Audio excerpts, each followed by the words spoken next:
The simple way to put forward is using EECP is in angina is a child's play, but using EECP in a heart failure is a specialist field. So that's why I put a caution and I start my presentation. So today what I'm going to focus is I'm going to give an introduction from the data to how this data has been applied in clinical cardiology for EECP. Enhanced external counterpulsation is a non-invasive treatment for patients with refractory angina and heart failure. It is US FDA approved for angina, heart failure, cardiogenic shock and MI. But as his doctor has said, it is not approved for heart failure for the medical insurance across US. And they are waiting for data to accumulate for them to reimburse EECP in the heart failure group. But for refractory angina group, it is already approved and is also covered by medical insurance. Not only in US, in India also certain insurance companies just cover EECP. Now looking at EECP, we want to give you an idea how to treat cardiovascular disease in a different perspective. So whenever I talk about cardiovascular disease, everybody can able to see medical management or intervention, maybe a bypass or angioplasty. Now the spectrum of how to treat cardiovascular disease changed because of EECP, because we are going to offer a treatment which is non-medical management or non-pharmacological and it is non-intervention. It is purely a mechanical treatment for your heart disease to improve the blood supply to the heart muscle and to improve your vascular health. So to freshen up on the hemodynamics of heart, if you look at your cardiovascular hemodynamics, as doctor has mentioned, cardiology, if you look at the heart itself as an organ, when it contracts, it itself gets very less blood supply. If you show you the red one, during the systolic phase, the coronary is getting only 20% of the blood supply. So 20% of the blood can deliver to the myocardium. But when the heart relaxes, the coronary filling takes place, where 80% of the blood circulation goes to the myocardium. So when you focus, if you can increase the blood supply to the heart during the diastolic phase, you're going to increase it tremendously to the myocardial perfusion. That is a concept which lies in 1950s, and we call it as intra-aortic balloon pump. Intra-aortic balloon pump work on the same principle and hemodynamic of EECP, except it is invasive. But that time, also in 1960s, EECP was conceptualized, but it is not coming to the clinical because not advancement of the technology which can get your ECGs. Now, principle of operation, as I said, in an intra-aortic balloon pump, you put the balloon in the aorta and it is inflated and deflated, pushing the blood into the coronary circulation exactly during the diastolic phase, and the balloon deflates so that there is a reduction in afterload. So the heart can able to pump easily into the dilated vessel. You look here, the same pump is placed on the leg instead of the aorta. So 3 sets of cuffs are placed, and the cuffs inflate sequentially exactly during the diastolic phase where the aortic wall is closed. So whatever pressure you are delivering in the leg is going to cause a retrograde blood flow into the 2 compartments. One is the aortic, which is arterial, and second is a venous compartment. So the venous compartment increases the preload and increases the cardiac output, which is very good for a patient with heart failure. The compression on the arterial end is going to cause the retrograde blood flow and increase the coronary perfusion pressure. So the deflation of the cuff is as important as the inflation. Exactly during the heart is in the systole, where the heart is ready to pump the blood into the circulation, the cuff deflates. So it drastically reduces the afterload. So the heart can easily pump into the circulation, which is already dilated, to receive the blood supply. So this we call as an afterload reduction. So there is an increase in blood flow to the coronary circulation, and there is a significant reduction in afterload. This afterload reduction, what you are achieving by EECP, is much more than what we can achieve with the intra-aortic balloon pump. So the treatment of cardiovascular disease can be very simplified by looking at what we call as a demand and supply ratio. Is it as simple as it is? What do you do when you want to increase the supply? It's where the intervention plays a role. They can open the artery or they can mechanically bypass the artery. We call angioplasty or a bypass surgery. That is where we can able to increase the supply. So if you want to reduce the load so that the heart can pump easily into the dilated circulation, we come into the medical management, your nitrate, your AC inhibitor, calcium channel blocker, your ARB. All of them does the simple thing what we call as an afterload reduction. So if you want to relieve a patient with a chest pain, these two things has to act. One is supply and demand. Either you reduce the demand or increase the supply. So this is a balance we have to do to improve the patient with cardiovascular disease. The question is, if I can provide you a treatment which can do both, it can increase the supply and decrease the demand. That is what the concept of counterpulsation or enhanced external counterpulsation act. I will give you some evidence, clinical outcome and patient selection to complete my presentation. So the treatment patient lie down on the treatment table and he comes every day, consecutive days, 6 days a week for 6 days for 35 consecutive days. He was given 1 hour treatment every day. Or sometimes the protocol says you can give him 2 sessions a day, so you can complete the process within 3 weeks. So what happens is when the cuffs are inflated and deflated in sync with your heart rate, if you call it a synchronization. So every time your heart goes for systole and diastole, the cuff inflates and deflates. So it pushes the blood from the lower leg towards the coronaries, as well as the venous return to increase the cardiac volume because of the new vessel formation. And because of the venous compression, the blood increases preload and it causes increase in cardiac output, which is very important and good for a patient with heart failure. If you look at the other component, we call it as shear stress and endothelium. The endothelium cells are very important because that predict whether you are going to have a heart attack or not. So improved endothelium means improving the vascular function. Improving the vascular function means you are going to get a lot of good hormones in the body which can further stimulate the angiogenesis process. So it is only in 2002, EECP was FDA approved in 98, but until 2002, we've been speculating. If I put the pressure in the cuff in the leg, we speculate that it's going to increase the coronary circulation, but there was no proof. In 2002, when we were working in news, one of our colleagues, Michael, is a 36 years guy in Florida. He said, let us categorize the patient during EECP and directly measure the blood flow in the coronary. This is what he did.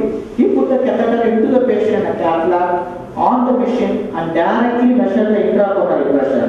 You look at here, the intracoronary pressure increased from the diastolic 71 to 136. That is almost a 92% increase in the coronary pressure. And also the velocity increased almost 150%. So this is the amount of shear stress your body is undergoing during EECP, which is highly beneficial. This is what every cardiologist keeps telling you to achieve, regular walking. But even if you run, you might not be able to achieve this much of increase in coronary perfusion pressure and velocity. And angiogenesis. We did a lot of work in angiogenesis, PET scan, myocardial perfusion, echocardiography, treadmill, all showed significant improvement. But it is always there is something called gold standard. If you want to say definitely yes, there is a definite improvement in angiogenesis, it's only one test everybody is relying. It's a direct catheterization, or you want to do a cath to find out what we call as a collateral flow index. It was done only in 2010 and published in 2011 to show if you do an angiogram pre and post and assess the collateral flow, and there is a significant increase of collateral flow by angiogram when you do EEC. So 2 simultaneous papers was published, clearly shows there is an evidence to show that angiogenesis is really happening into the vasculature, into the coronary vasculature. The conclusive study came only in 2009. So here I want to say angiogenesis is a terminology which is going to show increase in VEGF, vascular endothelial growth factor and fibroblast growth factor. These 2 hormones or protein which is stimulate angiogenesis by external stimuli or external injection can be achieved non-invasively by EEC. And second is collateral flow reserve. And third is myocardial perfusion, which is already known by PET scan and Thalia. And second important component is, as I said, cardiovascular disease is 2 components, supply and demand. We spoke about the supply, we spoke about increased coronary perfusion pressure, angiogenesis and flow. Is there any evidence to show there is a significant reduction in peripheral vascular resistance? So the heart load the afterload can be significantly brought down. This is a study using a system called SphygmoCor. I don't want to go in detail.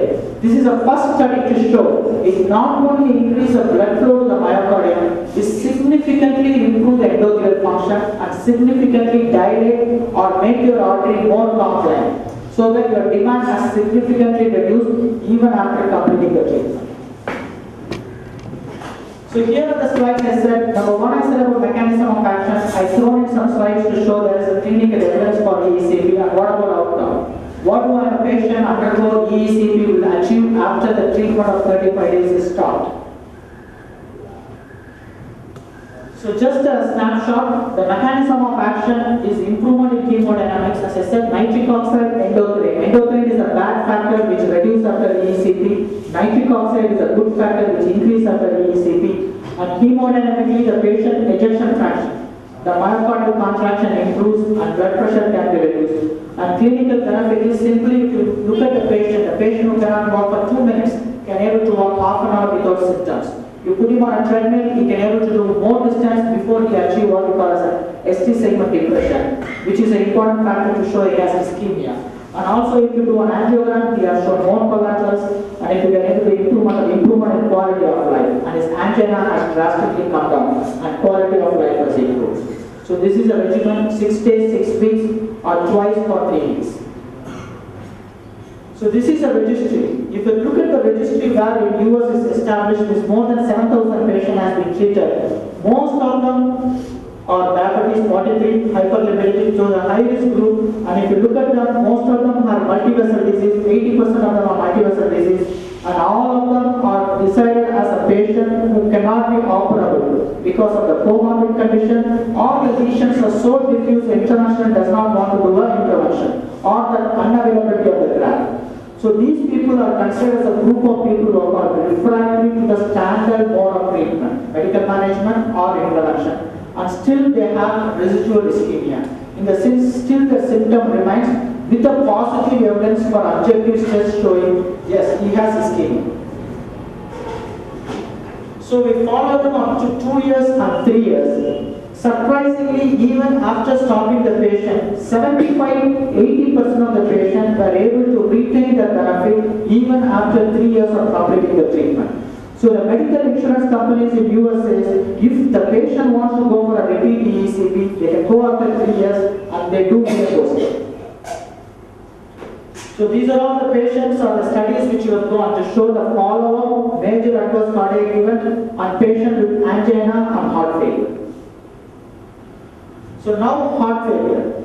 So heart failure evidence came very late. Initially when all the trials were done, heart failure is a first contraindication for patient going for ECP. But when you talk about refractory group who was not going to be operable or graft occlusion, they invariably have low ejection fraction. So when they found out these people with low ejection fraction did as good as patients with preserved airway function. And the adverse effect during EECP also very similar in this group. So they decided having a heart failure might be benefit to EECP rather than worsening or more benefit. So this is how the heart failure has been given approval by the FDA, but the insurance companies are looking for evidence to approve EECP for medical reimbursement. So why heart failure is important means there is no cure for heart failure. Once you have a heart failure, the objective is to reduce your symptom, improve your quality of life, reduce your hospitalization time, and give him a good quality of life so that he does not have a recurrent heart failure or major adverse cardiac event. As simple as this. If you look for cardiac resynchronization therapy and cardiac transplantations, in India, cardiac transplantation is in a very infant state because of unavailability of the heart. And even in US, cardiac transplant is not done that often and it is very expensive. So cardiac resynchronization therapy is also applicable only for 15% of the heart failure. And heart failure is a huge group of patients who are living with poor quality of life, that EECP is applicable to them. This is a study shown by UK, because UK goes by money. Their insurance company clearly shows, if I can save money, I will recommend EECP. They did a study and they found out pre and post EECP there is a significant reduction in emergency room visit and hospitalization, which is almost 86% reduction in hospitalization. That gives an indication for insurance companies in UK to approve EECP for patients with heart failure with the intention to reduce early hospitalization. And this is a significant study, the 2-year follow-up study on patients with severe LV dysfunction or LV function less than 35%. And this group of patients need a hospitalized setup to treat because they might undergo a pulmonary edema because of the increased bleed load. And when they found out 80% of the patients with heart failure, they are still alive even after 2 years of the treatment. And 77% has no major adverse cardiac even after completion of the treatment. So there is a significant rally towards to show there is a reduction in hospitalization. But since it is not a randomized trial, we cannot conclude, but the evidence is open in the book to show there is a significant reduction in hospitalization and emergency rooms. So what patient do you select for EECP? Number one, if you treat EECP as a primary treatment, then there should be evidence to show why he has not done an interventional procedure. Maybe these are all the reasons why the patient is not gone for intervention. In India, there is a very good number of patients who refuse interventional procedure in spite of them clearly shown evidence they might benefit with the interventional procedures. Maybe because of economical reason or some religious aspects. And the diffuse distal target, comorbid, LV dysfunction, restenosis, graft occlusion. This almost 20 to 30% of the patients that we do a CAT procedure come under this group. And then patients who have been preparing for revascularization and have poor heart function, they can go 15 days of EECP before they subjected to intervention, and patients with heart failure.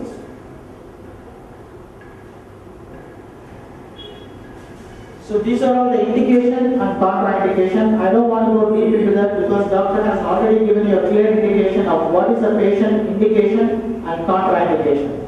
So any patient with decompensated heart failure, high pulmonary artery pressure, uncontrolled hypertension, aortic regurgitation are contraindicated. So to summarize what I have been saying, number one is mechanism of action has been clearly evidenced. EECP can significantly improve the blood flow to the ischemic myocardium by giving 35 sessions. And there is a clear evidence to show angiogenesis happening, improvement in endothelial function. So after 35 days of the treatment, 85 to 90% of the patient, there is a significant reduction in symptom, and we have seen about 50 to 60% of the patient, there is not only a decrease in symptom, but there is a significant improvement of ejection fraction, which is looked at by echocardiography. And this improvement which the patient got during 35 days of treatment has been sustained even after the completion of the treatment up to 3 to 5 years. So before I conclude the session, I want to show this slide, which will be your take-home message. The concept of cardiovascular disease, there is a shift in understanding and treating cardiovascular disease.